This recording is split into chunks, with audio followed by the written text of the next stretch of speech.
Assalamualaikum warahmatullahi wabarakatuh. Perkenalkan, nama saya Imam Rifki Fauzan Ginting dari kelas AKP 6B.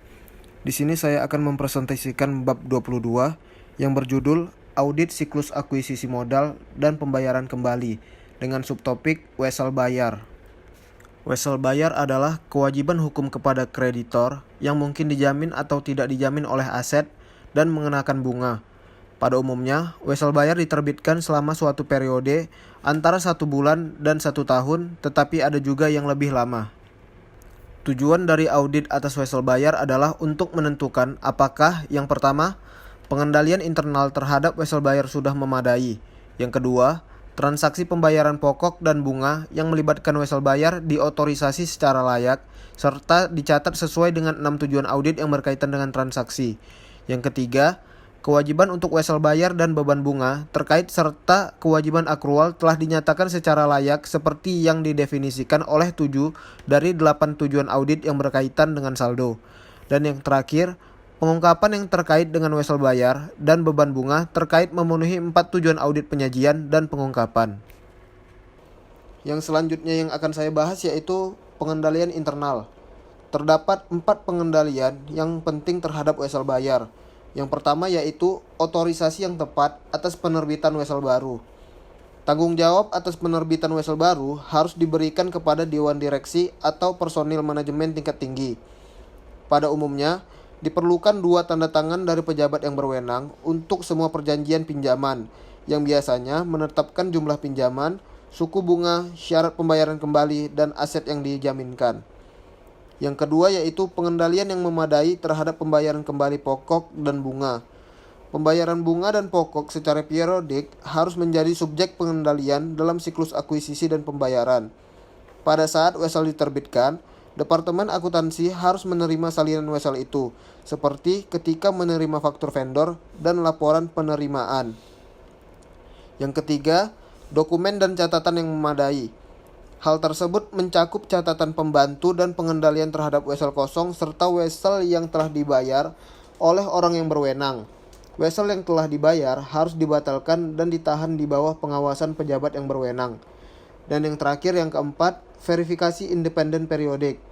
Secara periodik, catatan wesel yang terinci harus direkonsiliasi dengan buku besar umum dan dibandingkan dengan catatan pemegang wesel oleh karyawan yang tidak bertanggung jawab menyimpan catatan yang terinci. Pada waktu yang sama, seorang yang independen harus menghitung ulang beban bunga atas wesel untuk menguji keakuratan penyimpanan catatan. Yang selanjutnya yaitu pengujian, pengendalian, dan pengujian substantif atas transaksi. Pengujian atas transaksi wesel bayar melibatkan penerbitan wesel dan pembayaran kembali pokok serta bunganya. Pengujian audit tersebut merupakan bagian dari pengujian pengendalian dan pengujian substantif atas transaksi untuk penerimaan kas dan pengeluaran kas.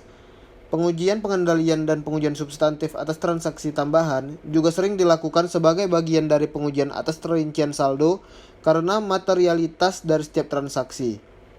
Yang selanjutnya yaitu prosedur analitis.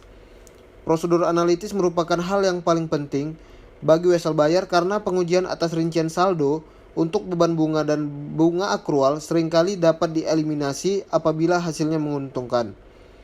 Prediksi independen auditor mengenai beban bunga dengan menggunakan rata-rata wesel bayar yang beredar dan rata-rata suku bunga akan membantu auditor mengevaluasi kelayakan beban bunga dan juga menguji wesel bayar yang dihilangkan.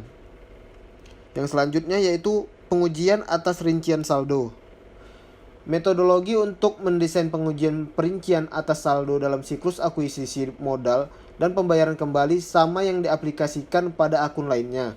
Dalam menentukan pengujian perincian saldo untuk wesel bayar, auditor mempertimbangkan resiko bisnis, salah saji yang dapat diterima, resiko bawaan, resiko pengendali, hasil pengujian pengendalian dan pengujian substantif atas transaksi dan hasil prosedur analitis.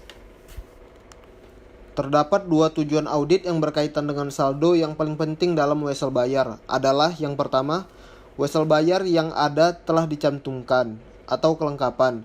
Dan yang kedua, wesel bayar dalam skedul telah dicatat secara akurat atau keakuratan. Tujuan tersebut sangat vital karena salah saji dapat menjadi material meskipun salah satu wesel dihilangkan atau tidak benar. Jika pengendalian internal terhadap wesel bayar lemah, auditor mungkin perlu melaksanakan prosedur selanjutnya untuk menguji wesel bayar yang hilang. Demikian presentasi yang dapat saya sampaikan. Apabila ada kekurangan, mohon dimaafkan. Wassalamualaikum warahmatullahi wabarakatuh.